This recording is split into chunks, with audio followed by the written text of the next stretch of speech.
주일 사부 예배를 하나님께 드리겠습니다.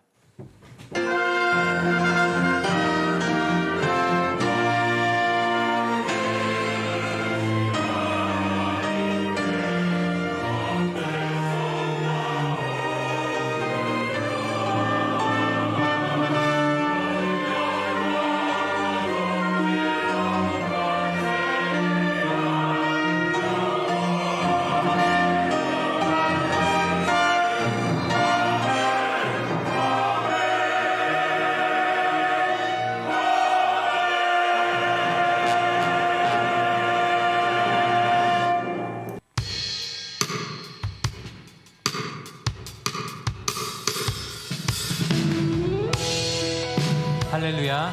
오늘도 예배의 자리로 나오신 여러분들을 진심으로 환영하고 축복합니다. 우리를 향한 크신 주님의 사랑을 바라보면서 함께 주님 앞에 찬양으로 나아가겠습니다.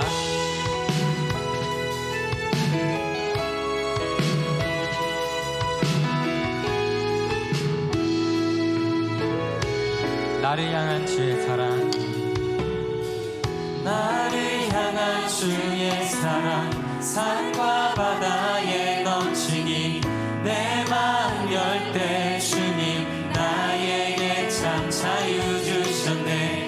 늘 진리 속에 거하며 나의 손을 높이 들고 언제나 주님의 사랑을 주의 사랑 노래하리라. 주의 사랑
다시 한번 주의 사랑 노래하리라. 주의 사랑 노래하리라. 영원토록 노래하리라. 주의 사랑 노래하리라. 영원토록 내가 춤을 출 때에 내가 춤을 출 때 다 비웃겠지만 그들도 주 알게 되면 함께 기뻐 춤을 추게 되리. 내가 춤을 출 때에 내가 춤을 출 때 다 비웃겠지만 그들도 주 알게 되면 함께 기뻐 춤을 추게 되리.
성령님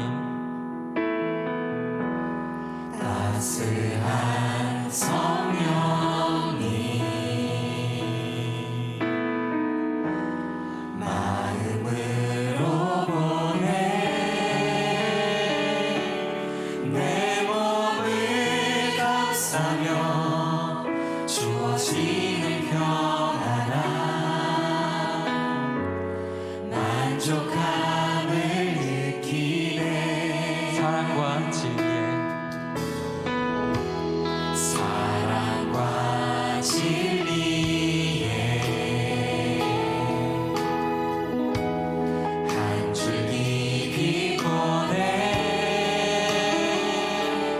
내 몸을 감싸며 주어지는 평안함 그 사랑을 느끼는 그 사랑을 느끼는 부르신 곳에서 부르신 곳에서 나는 예배하네 어떤 상황에도 나는 예배하네 부르신 곳에서 나는 예배하네 어떤 상황에도 나는 예배하네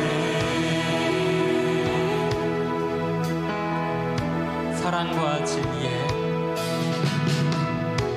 사랑과 진리에 한 줄기 빛보내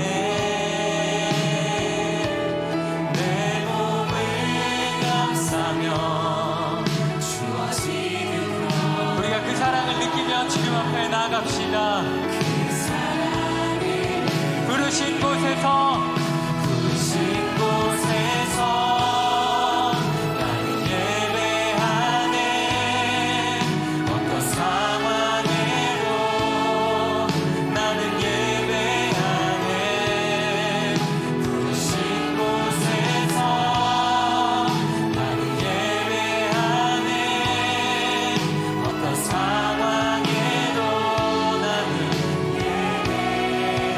내가 걸어갈 때에 내가 걸어갈 때 길이 되고 살아갈 때 삶이 되는 그곳에서 예배하네 주님만 내가 걸어갈 때 길이 되고 살아갈 때 삶이 되는 그곳에서 부르신 곳에서 부르신 곳에서 나는 예배하네 어떤 상황에도 나는 예배하네 부르신 곳에서 나는 예배하네 어떤 상황에도 우리 다시 한번 주님 앞에 부르신 곳에서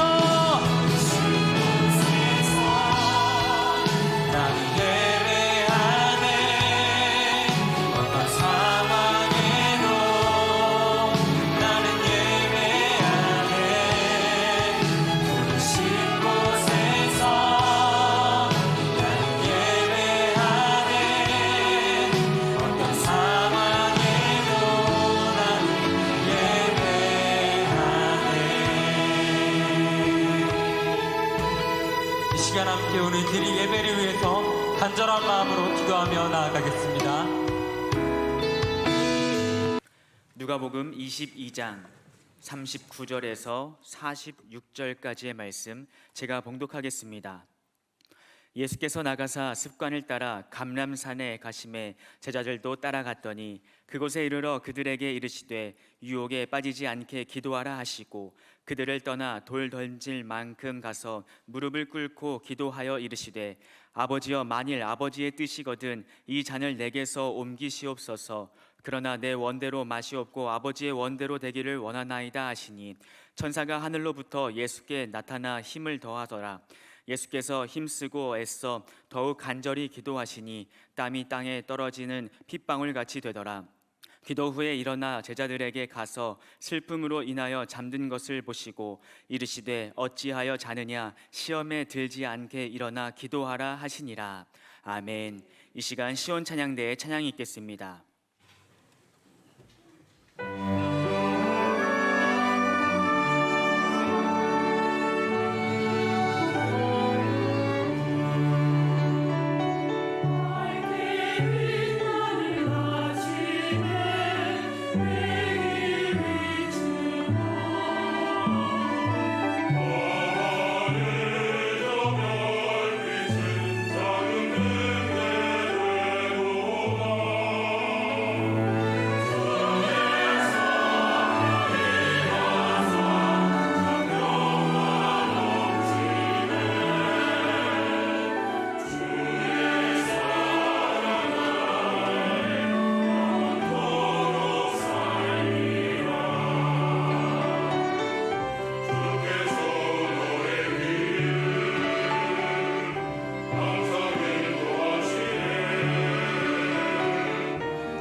할렐루야. 자, 오늘은 생활교리 6번째 말씀으로 거룩한 습관을 회복하라, 거룩한 습관을 회복하라 하는 말씀을 드리도록 하겠습니다. 습관이 중요하다고 하는 말은 아무리 강조해도 지나치지 않습니다. 속담이 있습니다. 3살 버릇이 8까지 간다. 어릴 때 만들어진 습관이 평생을 붙어 다닌다는 뜻입니다. 심리학자 윌리엄 제임스는 습관에 관해서 가장 유명한 한 문장을 남겼습니다. 생각이 행동을 결정하고 행동이 습관을 만들고 그 습관이 우리 운명을 결정한다고 그랬습니다. 시작. 그랬습니다. 생각이 행동을 만들고 그 행동이 습관을 만들어냈는데 그 습관이 내 운명을 결정한다는 얘기입니다. 세상에는 성공도 있고 실패도 있습니다. 또 행복한 삶, 불행한 삶도 있습니다.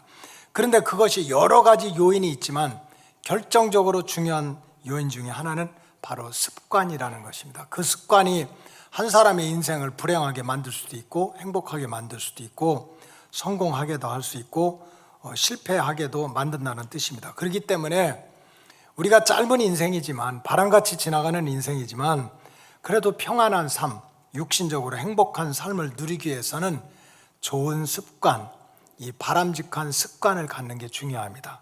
유대인들이 건강을 위해서 가장 많이 쓰는 그런 말 중에 하나는 식습관 습관이라는 단어입니다. 식습관이 무슨 뜻입니까? 먹는 습관을 잘 들이라는 거지. 근데 저도 설교해도 마음대로 안 돼요. 맛있는 거 먹습니다, 저는. 맛있는 거 먹는 것도 습관이야. 그래서 유대인들은 이 건강한 삶을 유지하기 위해서 제일 강조하는 게 습관인데, 우리 건강을 지키기 위해서 약도 중요하지만 사실은 하나님께서 주시는 음식 가운데 필요한 게 다 들어있다는 거예요. 먹을 것과 먹지 않을 것, 좋은 것과 좋지 않은 것을 하나님이 가르쳐 줬으니까 그 먹을 것, 먹지 않을 것을 잘 구별하여서 먹는 습관만 잘 지켜도 내 몸을 건강하게 할 수 있다. 그래서 유대인들은 지금도 비행기 타더라도 아무 음식 먹지 않고 성경에 먹어라, 먹지 않아라, 말아라 하는 그거 구별해 가지고 먹는 것을 습관적으로 하고 있습니다. 우리 신앙생활도 마찬가지입니다. 하나님을 기쁘시게 하고 또 맡은 사명을 잘 감당하기 위해서는 이 거룩한 영적인 습관을 잘 갖는 것이 중요합니다. 오늘 본문에 보면 예수님께서 감람산에 제자들과 함께 올라가셨는데 그냥 올라가셔서 뭐 좀 우울해서 아니면 기분이 좋아서 뭐 운동하려고 그런 것이 아닙니다. 한번 따라 하시기 바랍니다. 습관을 따라 올라가셨다고 그랬어요. 누가복음 22장 39절에 보면 예수께서 이제 가르치고 병도 고치고 귀신도 쫓아내고 또 하나님 나라의 비밀을 이렇게 가르치시다가 그 마을을 나가서 감람산에 이렇게 제자들과 함께 올라갔는데 습관을 따라 올라가셨다는 거예요.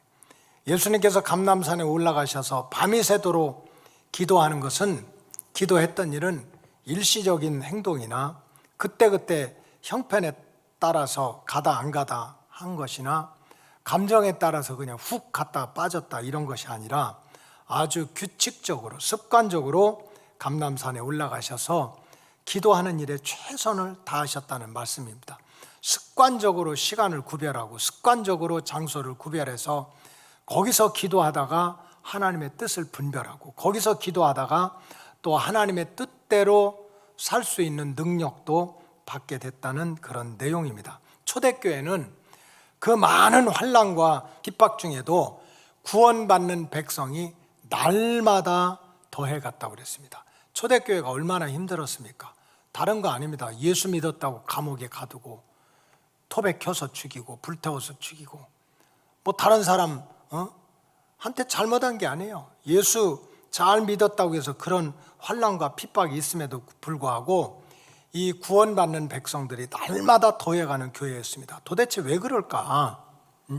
그렇게 초대교회는 똑똑한 사람들도 아닌데 고기 잡고 농사 짓고 뭐 그 다음에 짐승 키우고 뭐 이랬던 사람들인데 어떻게 유대 그 당대의 대단한 학자들 박사들 다 물리치고 그 세상에 영향력을 줄 수 있고 수많은 사람들이 그렇게 평생 그물이나 던졌던 그러한 제자들을 따라가면서 내가 당신을 선생님으로 사도로 인정하고 나 예수 믿겠다. 어떻게 그런 역사가 나타났습니까?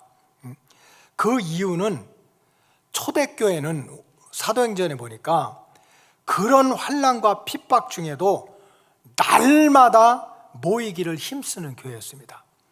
여러분 오늘도 모이고 내일도 모이고 모레도 모이고 자꾸 모이게 되면 모이는 것이 습관이 됩니다. 모이기를 힘쓰는 습관을 가지고 있었던 교회가 초대교회였습니다. 그래서 사도행전 2장 46절에 보니까 한번 따라 하시기 바랍니다.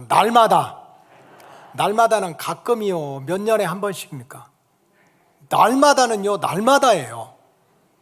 굉장히 어려운 말이에요. 날마다 마음을 같이 해서 성전에 모이기를 힘쓰고 날마다 집에서 떡을 띠고 기쁨과 순전한 마음으로 음식을 먹고 47절에 보니까 날마다 하나님을 찬미했더니 온 백성에게 칭송을 받고 주께서 구원받는 사람을 날마다 더하게 하셨다는 거예요. 날마다 모여서 말씀 듣고 날마다 모여서 기도하고 날마다 모여서 찬양을 하다 보니 그게 영적인 거룩한 습관이 된 것입니다. 그런 영적인 거룩한 습관이 되니까 교회의 운명을 바꾸는 거예요. 구원받는 백성들이 날마다 더해가는 역사가 나타났다는 뜻입니다. 다시 말씀드리면 날마다 모이기를 힘쓰는 교회, 온 성도가 모이기를 힘쓰는 거룩한 습관을 갖게 됐더니 구원받는 백성이 날마다 더해가는 그러한 역사가 나타났다는 뜻입니다. 그러나 어느 순간부터 초대교회도 이런저런 이유로 모이기를 힘쓰는 일이 방해를 받기 시작했습니다. 물론 이유들이 있습니다. 너무 힘드니까, 먹고 살기 바쁘니까, 또 이렇게 예수 믿는 사람들 모였다가 또 잡혀가면 어떡해. 지금도 중국에서 15년, 20년 선교 활동을 했던 선교사들 대부분 다 쫓겨났잖아요. 지금도 이제 남아있는 분들, 저 러시아나 그루지아나 우리가 지금 선교 지원하는 분도 한 번도 도망 다니는 거예요. 모이기만 하면 가서 그냥 내버려 두지 않으니까. 그래도 안 모이면 안 되잖아요. 그러니까 거기에서도 이렇게 생겨나는 거예요. 생겨나는 거예요. 그래서 그 이슬람 지역에서도 열심히 제자 훈련을 한다고 가르쳤는데, 모이는데 그 열심히 가서 제자 훈련 받고 거기서 또 구제받고 했던 사람이 이제 그 선교사님한테 뭐 좀 도와달라고 해서 안 도와줬다고 가서 우리로 말하면 경찰에 신고한 거예요. 저 선교사가 저기서 모이고 있다고. 그래서 추방당하고. 여러 가지 초대교회도 이유가 있었습니다. 환란도 있고 핍박도 있고 또 유대인과 이방인들 사이에 갈등도 있고. 그러니까 우리 이렇게 모이지 말자, 좀 모임을 줄이자. 그렇게 점점 더 하다 보니까 아예 모이지 않자 하는 것이 모이기를 폐하는 습관까지 나오게 됐습니다. 이제는 나 예수 믿어, 그러나 모이고 이러는 건 안 할 거야 하는 것이 하나의 습관이 됐다는 거예요. 그래서 사도 바울이 이래서는 안 된다, 모이기를 폐하는 그런 습관을 폐하는 습관을 버리고 모이기를 힘쓰는 습관을 가져야 된다. 그것이 이제 히브리서 10장 25절에 모이기를 폐하는 어떤 사람들의 습관과 같이 하지 말고 주님이 오실 때 25절 모이기를 폐하는 어떤 사람들의 습관처럼 하지 말고 오직 권하여 그날이 가까이 볼수록 더 그리하라. 어떻게 하라는 거예요? 열심히 모여라. 날마다 모여서 그것이 뭐가 되도록, 거룩한 습관이 되도록 모여라 하고서 쓴 것이 히브리서입니다. 이 코로나 팬데믹 이후에 모든 교회마다 성전 예배 또 대면 예배가 온전히 회복되지 못했습니다. 이 통계가 정확할 수도 있고 안 할 수도 있는데 요즘도 통계적으로 보면 보통 한 30%, 최소 30% 이상, 많이 볼 때는 40%까지 아예 교회를, 지금 벌써 코로나가 끝났는데도 뭐 예전에 비하면 나오지 않는 상황이 돼버렸습니다. 이 코로나 팬데믹 3년 정도가 지나면서 처음에는 막 성전문이 닫힌다고, 저도 그러고 여러분들도 그렇고, 어떻게 그럴 수가 있느냐, 왜 성전문만 닫느냐, 지하철은 꽉꽉 찼다, 식당에 가면 꽉꽉 찼다, 성전문을 열어야 된다. 그래도 이제 열려지지 않으니까 조금 지나다 보니까 안 열려, 못 열려, 안 가, 못 가, 이러다 보니까는 이제 자기도 모르게 성전 예배, 대면 예배를 드리지 않는 것이 자기도 모르게 습관이 되어버려서 아직도 성전 예배와 대면 예배를 엄두도 못하는 분들이 사실은 많이 계십니다. 바로 이런 영적인 위기에 악한 마귀 사탄은 기가 막히게 역사하는 거예요. 이런 환경, 또 이런 조건 속에서 어떻게 하면 하나님의 구원 역사를 가로막을까? 사탄은 연구를 하지 않겠어요? 눈에 보이지 않지만 이렇게 성전문이 닫혔다 열렸다 인위적으로 되는 순간에 악한 마귀 사탄의 역사는 또 기독교 2000년 역사 동안에 항상 들어왔던 인본주의, 자유주의자들이 기회는 이때다 하고 성전 예배와 대면 예배를 오히려 무력화시키는 그러한 사상을 퍼뜨리고 있는 거예요. 오염시키고 있는 거예요. 아주 그냥 이름까지 멋지게 봐도, 여러분 책을 아무거나 읽으면 안 됩니다. 사실은 그 책 속에서는 사상이 들어있고 철학이 들어있기 때문에 책을 잘못 믿고 읽고 그 영혼이 병 걸리고 구원의 반열에서 떨어진 사람 수없이 많아요. 제가 늘 얘기했지만 세상에 무슨 책을 읽을 게 없어서 우리가 예수님 반드시 바라보고 표대 삼고 가도 믿음 생활하기 어려운데 거꾸로 본 예수라는 책이 있더라고. 아니 왜 하필 그 책을 봐요? 거꾸로 왜 보냐고. 삐딱한 게 아니라 아주 거꾸로진 거야. 거꾸로진 거야. 그러면서 그냥 예수님을 난도질하는 거야. 그래서 이상하게 이렇게 이제 코로나 팬데믹 이후에 또 자유주의 신학자들이 소위 예배 신학을 바꾸자는 거예요. 여러분, 성경에 분명히 너의 몸을 거룩한 산 제사로 드리라. 이것이 하나님께 드리는 신령한 예배다 그랬어요. 우리가 영적인 예배, 거룩한 예배가 되려면 마음으로 생각으로 안 된다는 거예요. 너의 몸뚱아리가 먼저 하나님 앞에 나오라는 거예요. 이거 아멘 하셔야 되는데 이제 아멘도 안 하는 게 습관이 돼버려서 그냥 성전 예배를 드릴 수 있음에도 불구하고 변질된 그러한 소위 예배 신학 사상이라는 걸 퍼뜨리는 거예요. 무슨 하나님이 전지전능하고 어디든지 계신 하나님이 주일날 서울시 서초구 방배동 120, 우리 126인가? 여기에 11시 반에만 하나님이 잠깐 오셨다 가시나? 하나님은 어디든지 계신데 교회 오지 않아도 각자의 삶의 자리에서 부엌이든지 일터든지 직장이든지 산이든지 늘 하나님을 생각하고 살아가는 삶 그 자체가 바로 하나님께 예배하는 삶이지.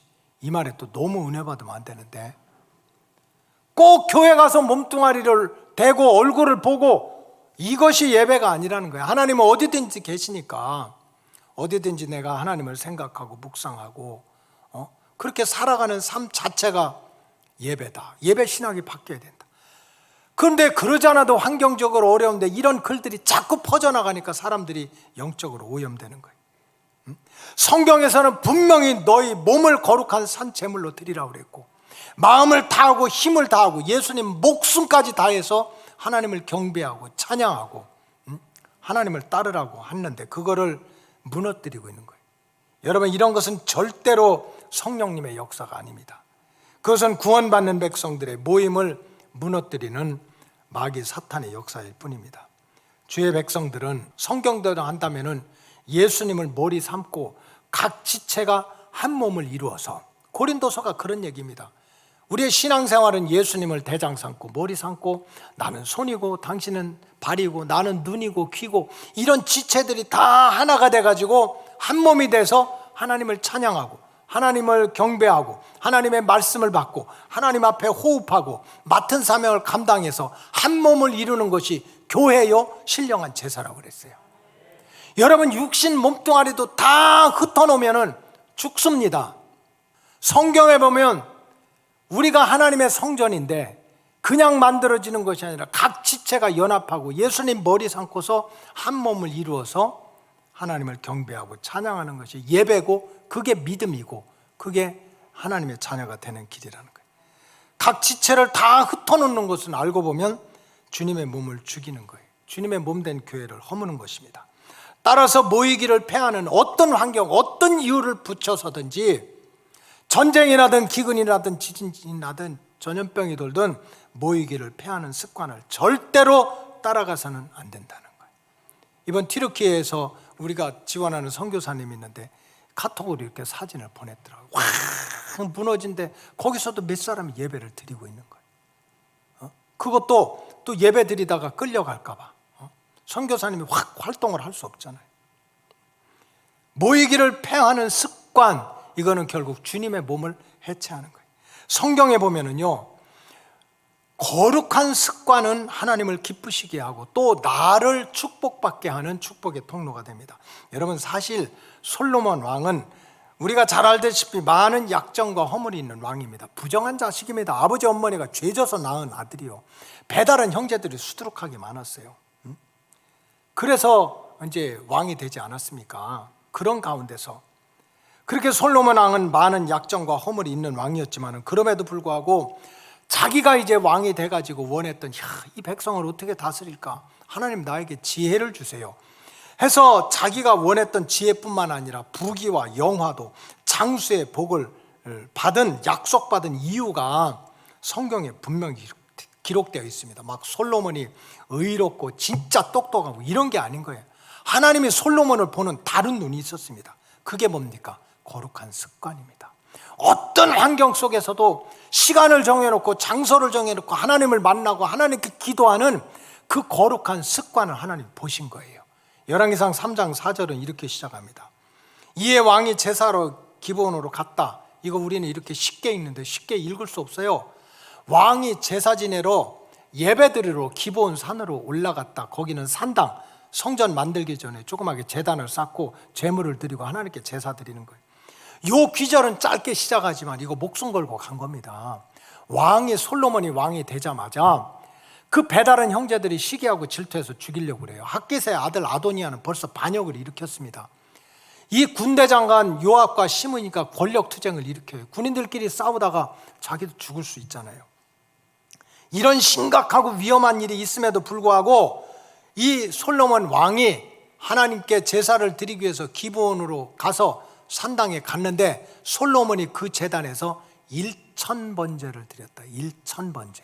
1000번제는요, 영어 성경에는 1000 offerings라고 나왔어요. 하루에 한 번씩을 제사를 드리면 3년을 드리는 거예요. 3년.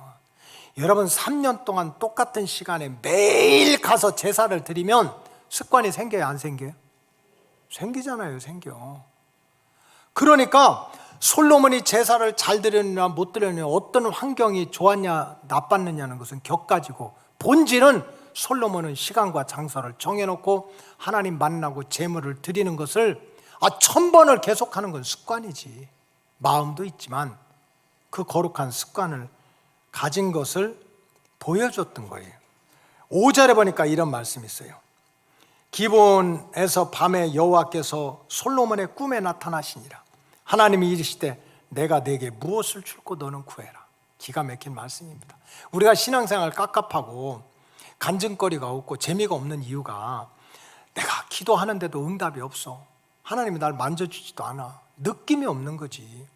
주여 주여 불러도 대답 없는 이름이고, 부르다가 내가 죽을 이름이야. 그러니까 신앙생활을 하긴 하는데, 교회는 다니긴 하는데 재미도 없고 역사도 없어. 여러분 세상에 솔로몬이요, 그냥 정신이 멀쩡할 때뿐만 아니고 이렇게 잠들어 있는데도 하나님이 찾아오셔서 아들아 내가 뭐 해줄까? 뭐 더 해줄까? 이거를 물었다는 거예요. 8시에는 아멘 그러던데 다.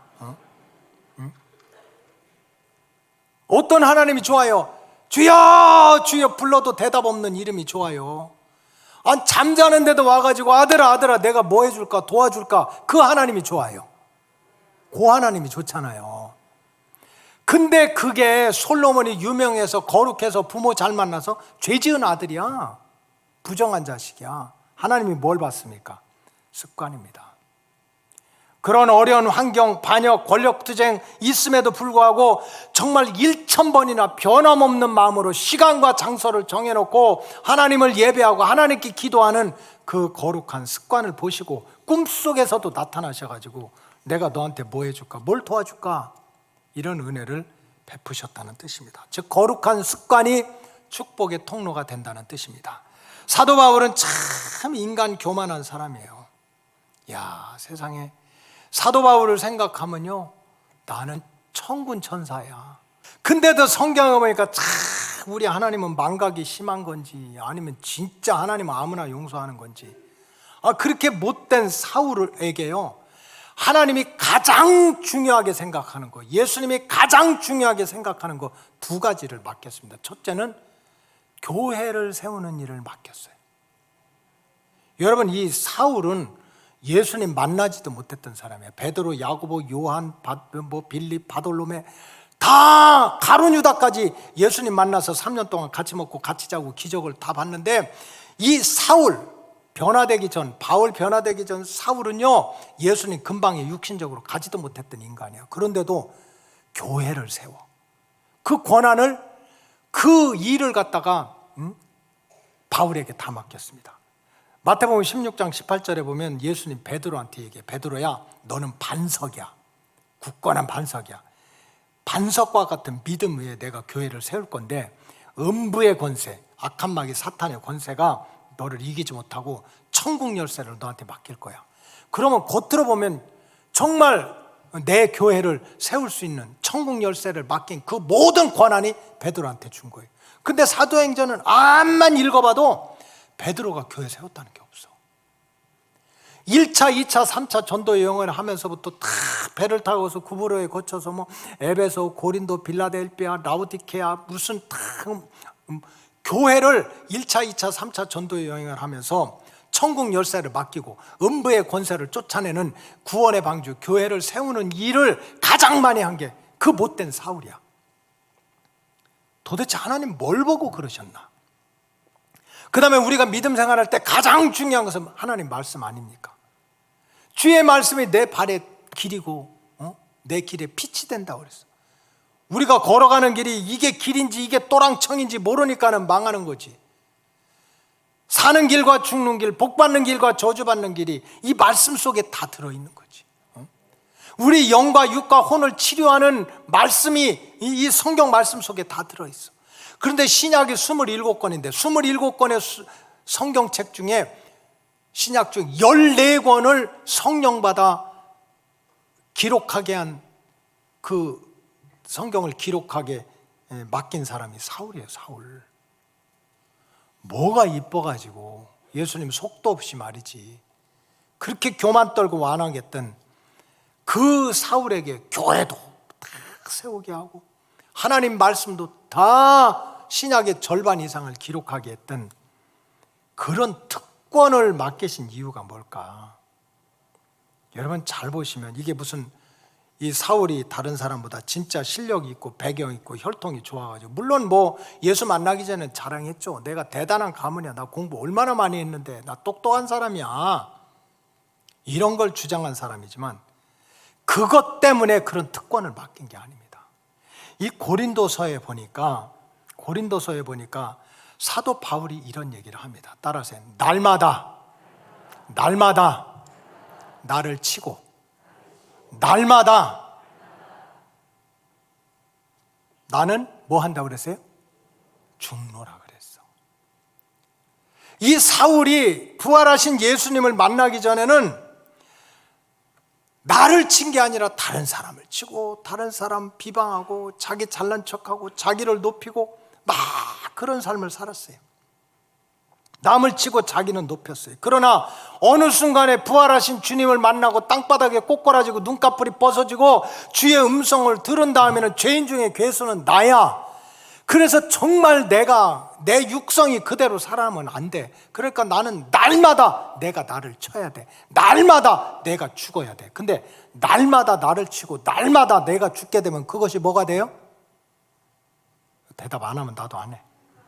날마다 나를 치고 날마다 나를 죽게 되면 그게 뭐가 되냐고. 습관이 되는 거지. 습관. 행동이 뭘 만들어요? 습관을 만드는 거지. 여러분 사람이 죄를 져서 지은 게 아니라 회개 안 해서 지고 망하는 거고 못나서 망하는 게 아니라 성경은 교만해서 망한다고 그래요. 근데 날마다 나를 치는데 뭐. 고린도전서 9장 27절에 보면 내가 내 몸을 쳐서 복종하게 하면 내가 남에게 전파하면 돼. 남들에게 막 가르친 다음에 내가 망하면 어떡하냐. 그러니까 나도 구원받기 위해서 날마다 나를 친다는 거예요. 날마다. 고린도전서 15장 31절에 보면 형제들아 내가 그리스도 예수 우리 주 안에서 가진 바 내가 자랑할 것이 하나 있다면 다른 게 아니야. 나는 날마다 죽는다는 거예요. 그러니 이런 사람한테 맡겨야지. 왜 교만하면 망하고 자기 머리를 드러내면 망하는데 망할 사람한테 어떻게 교회를 세우게 하고 어떻게 그 중요한 생명의 말씀을 맡깁니까? 결국 예수님이 성령님이 사울을 딱 보니까 적어도 부활하신 주님을 만난 다음에는 어느 순간부터 날마다 자기의 육성, 자기의 죄성을 스스로 치고 스스로 죽는 모습이 그게 습관이 된 거야. 틈만 나면 그냥 기회만 있으면 우리가 탁 두더지처럼 막 올라오려고 하는데 이 사울은 틈만 있으면 자기를 꺾고 자기를 죽이는 그 거룩한 습관을 보시고 하나님이 제일 중요하게 여기는 교회도 세우게 하고 우리의 영혼과 육신을 살려내는 하나님의 말씀도 기록하는 특권을 하나님이 베풀어 주신 줄로 믿습니다. 결국은 습관이 사울을 바울로 만들고 이 바울이 특별하게 예수님 얼굴도 보지 못했지만 다른 사도들보다도 뛰어나게 쓰임받을 수 있는 그런 인물이 되도록 하나님이 지켜줬던 거예요. 근데 성경에 보면 또 습관이 잘못되어 가지고 모든 복을 잃어버리는 불쌍한 사람도 있어요. 예레미야 22장에 보면은 유대 왕 여호야킴에 대한 책망과 저주의 말씀이 나옵니다. 참 이 여호야킴은 유대의 18대 왕인데 아버지가 훌륭했습니다. 아버지가 16대 요시야 왕인데 그 요시야 왕이 어느 순 때 하나님께 기도하다가 야, 성전을 이렇게 처박아두면 어떡하냐, 청소도 하고 좀 보수도 해라. 그래서 다 그 제사 레위인들을 시켜가지고 이 성전을 청소도 하고 보수도 하다 보니까 구팅이마다가 두루마리가 처박혀 있는 거예요. 요즘으로 말하면은 성경책이 차 트렁크 뒤에 박혀 있고 책상에다 꽂아놓고 만지면 먼지 나오고 그렇다는 뜻이에요. 그래서 이 요시야가 처박혀 있는 그런 율법 그거를 다 꺼내가지고 그 다음에 그걸 읽다 보니까 세상에 이게 하나님 말씀이 거울이잖아요. 잣대잖아요. 하나님 말씀은 히브리어로 캐논이라고 하는데 캐논은 잣대야. 잣대는 이게 길고 짧은지 재본인 거고, 또 캐논이라는 것은 거울을 뜻해요. 거울은 보이는 거지. 내 얼굴이 어떻게 됐고 내 머리가 어떻게 흩어졌고 이게 보이는 거잖아요.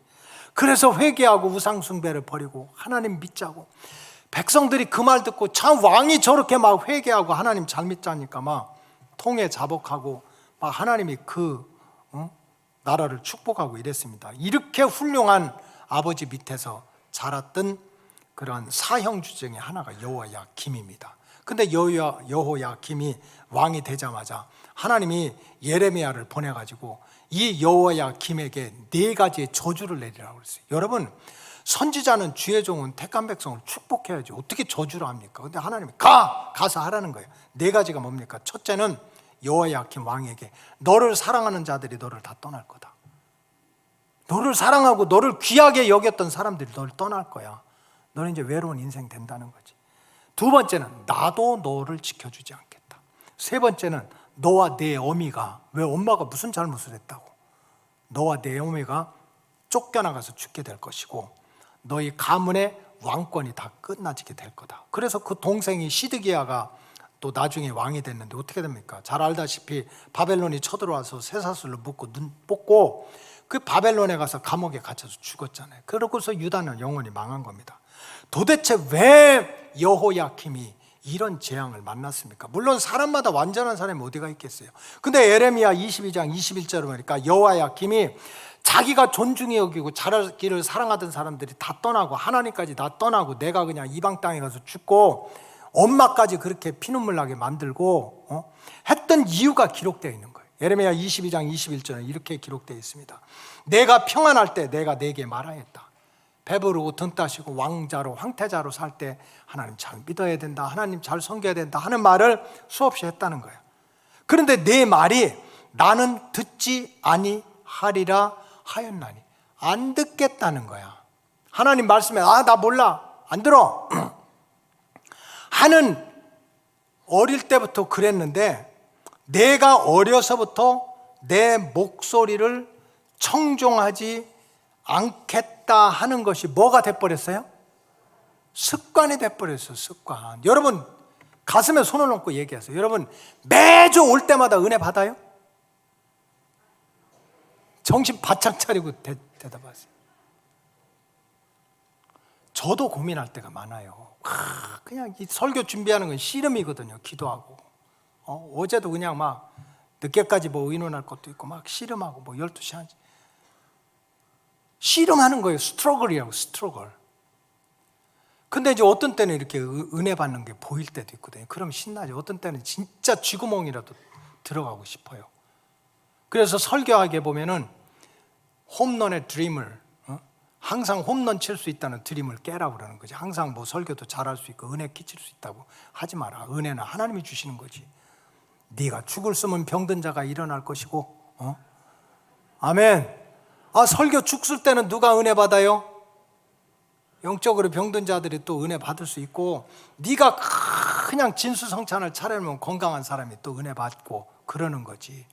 받을 수도 있고 안 받을 수도 있어. 그런데 지금 이 여호야김은 아주 어릴 때부터 하나님 말씀 듣고 청종하고 은혜 받고 순종하는 거를 아예 그냥 하지 않는 게 습관이 돼버렸다는 거예요.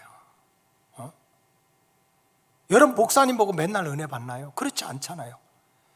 지난 수요일에는 어떤 청년이 목사님 눈썹만 보고 갔대요. 아니 은혜 받고 가야지 왜 눈썹을 보고 가? 제가 지금 반 연구 했거든요. 나 미치겠어요 지금. 내가 하고 싶어서 한 줄 아세요? 어떤 장로님이 계속 가서 목사님 화면도 있고 목사님 참 눈썹만 하면 인물 나겠는데 그래가지고 속아가지고 제가 강북에 야매로 가서 했잖아요. 정영숙 권사님이 나 데리고 갔어요. 한 장로님하고. 목회 힘들어요. 알지도 못하고. 그러니까 어떤 청년이 지난주 수요일 날 와가지고 지 엄마한테 얘기했대. 엄마, 목사님 눈썹 왜 이렇게 새까만해졌어? 그러니까 그 청년은 말씀은 안 듣고 눈썹만 보고 간 거야. 어떤 사람은요 넥타이만 보고 가는 사람이 있어. 매치가 안 된다나 사모님 눈이 뭐 낮다나 별 희한한 얘기 다 하고. 어떻게 항상 은혜 받아? 어떻게 하나님 말씀 항상 천종하고 어떻게 그 말씀 다 순종해? 근데 여호야김은요 아예 어릴 때부터 하나님 말씀 청종하지 않고 불순종하는 것이 뭐가 돼버렸어요? 습관이 된 거예요. 왕이면 뭐해요? 황태자면 뭐해요? 왕궁에 살면 뭐해요? 하나님이 딱 볼 때 너는 정말 습관이 잘못됐구나 해가지고 왕권이나 그런 축복권을 다 뺏어갔다는 뜻입니다. 그래서 우리가 믿음 생활을 끝까지 잘해서 주님 다시 오실 때 칭찬받는 믿음의 주인공이 되려면 하나님을 기쁘시게 하고 내 영과 육을 살려낼 수 있는 거룩한 습관이 회복돼야 됩니다. 특별히 사순절 렌트라고 하는 것은 예수님이 우리 때문에 고통받고 침뱉음 당하고 모욕당하고 나중에 십자가에 달려 돌아가시고 이거를 기억하면서 주님의 고난과 죽으심과 부활을 기억하면서 지내는 거룩한 절기예요. 그래서 이제 이 3년 팬데믹을 지나면서 이 40일을 지내면서 이번에는 작정 기도를 하자 하는 이유가 한 가지입니다. 저와 여러분들의 거룩한 습관을 회복시키자는 거예요. 성경에 보면 너희는 먼저 그의 나라와 의를 구하라. 그러면 이 모든 것을 더하다. 시간이든지 물질이든지 네 달란트든지 뭐든지 먼저 하나님 앞에 와서 시간도 첫 시간, 물질도 첫 것, 달란트도 네가 제일 잘하는 거 먼저 하나님을 기쁘시게 하는 그런 일을 하라는 거예요. 그럼 이 모든 것을 너에게 더하신다는 거예요. 그래서 근본 사순절 새벽 기도회를 통하여서 제가 하나님 앞에 기도한 게 있습니다. 여러분 우리가 참 이 습관을 바꾸기 위해서 여러 가지 바꿔야 돼요. 사실은 언어 생활도 바꿔야 되고 어떤 사람은 입만 열면 안 된다잖아. 못한다잖아. 그것도 습관이야. 또 생각도 바꿔야 돼요. 어떤 사람은 계속 부정적이야. 그냥 무조건 못한다 할 수 없다. 이것이 아주 습관이 됐어요. 그냥 있어요 진짜. 그냥 우리 교인들도 마찬가지야. 어떻게 쳐다보면 목사님 저 못해요. 시키지도 않았는데 습관이야 습관. 여러분 이런 제가 지난주에 책을 읽다 보니까 외로운 인생을 살지 않으려면 세 가지 태도를 반드시 습관이 되지 않게 고쳐라 그랬습니다. 어떤 모임이든지 네가 외로운 인생 살지 않으려면 이것이 습관이 되면 안 된다. 첫째, 따지는 태도. 그냥 오이코스를 모이든 성교회를 모이든 늘푸른 대학에 모이든 따지는 것이 습관이 되면 사람들이 널 떠난다는 거지. 그러니까 따질 수도 있지. 그게 습관이 돼서는 안 된다는 거예요. 그 다음에 두 번째는 삐지는 태도. 내가 따졌다 누가 뭐라고 하면 삐져. 누가 나한테 뭐라고 할 수도 있지. 근데 그게 습관이 되면 너는 나중에 외로운 인생이 된다. 따지다가 삐지다가 여기 싫어하고 빠지자 하고 빠지면 자기만 낙동강오리알 된다. 그러니까 우리가 인간 그런 조그마한 공동체 안에서도 그래도 부대끼면서 서로 의미 있게 사람이 완벽하지 않으니까 그래도 서로 도와가면서 살려면 따지는 태도 또 삐지는 태도 또 그냥 그렇다고 이것저것 싫다고 그래서 그냥 나 여기 안 가! 하는 그게 습관이 되면 나중에 네 혼자만 남는다. 그러니까 사실 우리가 정말 육신 생활도 잘하고 영적 생활도 은혜 받기 위해서 여러 가지 참 좋은 습관을 이제 가져야 될 게 많이 있지만, 저는 이번 사순절 기도회를 통해서 한 가지, 우리가 거룩한 습관 한 가지만이라도 우리가 회복시키자는 거예요. 그것은 뭡니까? 새벽의 영성을 깨우자는 것입니다. 새벽의 영성을 깨우자. 여러분, 이 예수 안 믿는 사람들도 물론 이 사람마다 각자 직업이 다르고 이 DNA가 달라가지고, 특히 예술 계통에 있는 사람들은 그 영감이 뭐 밤 늦게 와가지고 밤새도록 이렇게 있다가 낮에는 자고 일해야 오니까 그분들은 그런 영감하고 사시면 되고, 일반적으로는 다 새벽의 영성이야. 그래서 책방에 가보세요. 새벽형 인간, 일찍 일어나야지 삶이 정리가 되고, 자기 삶이 정리가 되고 질서가 있게 되고, 그게 하나의 습관이라는 거지. 일찍 일어나는 새가 벌레도 먹고, 일찍 일어나는 새가 깨끗한 이슬도 먹는다. 아까 이제 육신적인 삶도 그런데, 근데 실제로 성경에 보니까 이 새벽의 영성이 얼마나 중요한지 반복적으로 얘기합니다. 원수 마귀를 물리쳐 주는 것도 새벽의 역사야. 출애굽기 14장 24절에 보니까 여호와께서 불과 구름 기둥 가운데 애국 군대를 보시고 애국 군대를 어지럽게 했다는 거예요. 불과 구름 기둥으로 애국 군대를 박살냈대요. 근데 그 앞에 보니까 새벽에 이렇게 됐습니다. 시편 46편 5절에 보니까 하나님이 그 성중에 계심에 성이 흔들리지 아니할 것이라 새벽에 하나님이 도우셨다는 거예요. 우리가 항상 뭐 낮이든지 무시로 할 수 있지만 시간을 정해놓고 장소를 정해놓고 새벽에 하나님께 부르짖는 그 시간에 하나님이 도와줬다는 거예요. 그래서 시편 기자는 비파와 수금을 가지고 새벽을 깨우라고 그랬어요. 저는 이게 무슨 소리인지 몰랐어요. 비파와 수금을 가지고 새벽을 깨워라. 제가 깨달았어요. 지난 금요일 날인가 수요일 날 제가 설교를 했는데, 이제 이번 주 수요일부터 새벽기도 하니까 자명종 시계를 사라고 그랬어요. 시계. 그것도 이따만하게 큰 거, 요만한 거, 찌찌찌 귀뚜라미 소리 이런 거 하면 잠 더 잘 와. 이만한 그냥 짱구 같은 거 사서, 그거 지금 있는지 모르겠어요. 이거 이제 따라랑 물리면 딱 눌리면 꺼져. 조금 있으면 꺼준 줄 알았지? 하고 또 나온 거로 있어요. 그 있다니까. 그런 거 한 3개를 사가지고 머리 밑에 요 옆에 이렇게 두라는 거지. 왜냐? 이거 성경에 나왔어. 시편 108편 1절에 이렇게 나왔어요. 하나님이여 내 마음을 정하였사오니, 야 이제는 내가 시간을 정하고 장소를 정하고 하나님을 만날 거야. 먼저 하나님과 교제하고 하나님의 뜻을 구할 거야. 그렇게 마음을 정했다는 거야. 내가 노래하고 찬양하고 내 마음을 다해서 이제 하나님을 섬길 거야. 결심했다는 거야. 근데 그건 마음이고, 그 다음에 몸뚱아리가 가야 되잖아요. 그래 2절에 뭐라고 그랬냐면 비파야 수금아 깰지어다 그랬는데, 이게 해석이 그런데 원래 해석은 깨울지어다 그랬어. 그래서 내가 새벽을 어떻게 하라고? 깨우라고. 우리 마음 먹어도 몸뚱아리로 안 되니까 비파와 수금을 가지고 팍 시끄러게 해가지고 깨워서라도 거룩한 습관을 만들어 내라는 거예요. 언제? 새벽에.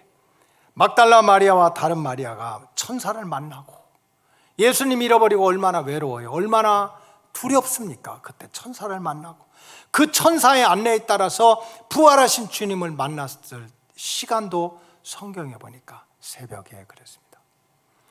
마태복음 28장 1절에 안식일이 다 지나고 안식 후 첫날이 되려는 새벽에 막달라 마리아가 다른 마리아가 무덤을 보려고 갔다. 무덤, 예수님 죽으신 데 가는 거지. 새벽에 2절에 큰 지진이 나며 주의 천사가 하늘로부터 내려와 돌을 굴려내고 그 위에 앉았다. 새벽에 예수님 죽으신 곳 가서 그래도 돌아가신 예수님이라도 봐야지 하고 갔더니 천사가 나와서 돌도 이렇게 옮겨주고, 8절 그 여자들이 무서움과 큰 기쁨으로 빨리 무덤을 떠나 제자들에게 알리려고 다름질하였어요. 9절 예수께서 그들을 만나 이르시되 평안하냐 하시거늘 여자들이 나아가 그 발을 꼭 붙잡았다. 이게 새벽이 주는 축복입니다. 여러분, 새벽의 영성이 이번 기회에 회복되시기 바랍니다. 각자 환경이 다 다르지만 사순절 작정 기도를 통해서 거룩한 습관 하나를 회복시키는 절기가 됐으면 좋겠습니다. 그런데 이거는 예수님께서 하셨던 일입니다. 복음서에 보면 항상 새벽 날이 밝기도 전에 예수께서 일어나서 한적한 곳에 가서 기도했다. 그렇게 능력이 많으시고 하나님의 아들이시고 우리의 구원자이신 예수님도 습관을 따라서 새벽에 일어나서 하나님을 만났다고 그랬습니다. 우리가 고쳐야 될 영적인 습관들이 많이 있습니다. 근데 숙제가 너무 많으면 포기합니다. 이번에 여러분들이 작정해가지고 40일을 작정하면 아주 좋고, 나 그렇게 도저히 못해, 막 짱구 갖다 놔도 못해, 20일 해도 괜찮습니다. 이번에 목적은 어떻게 하든지 우리 거룩한 습관, 나도 모르게 잃어버렸는데 그게 습관이 돼서 이제 안 모여도, 기도 안 해도, 잠만 쿨쿨 자도 전혀 느낌도 없고 죄책감도 없고, 그럼 우리가 회칠한 무덤이 되는 거예요. 그래서 이번에 우리가 회복해야 될 많은 습관이 있지만 새벽을 깨우는 이 거룩한 습관에 저와 여러분들이 한번 해봅시다. 자, 옆 사람 축복하세요. 우리 일찍 일어납시다. 할 수 있습니다. 제가 깨우러 갈게요. 할렐루야. 기도하겠습니다. 하나님 감사합니다. 코로나 때문에 성전문이 닫혔다는 것 때문에 예배가 닫히고 기도가 잃어버렸고, 그것이 습관이 된 오늘의 영적인 현주소에서 이번 사순절을 통해서 무엇보다 새벽의 영성이 회복되게 하여 주시옵소서. 축복하오며 예수님의 이름으로 기도하옵나이다. 아멘.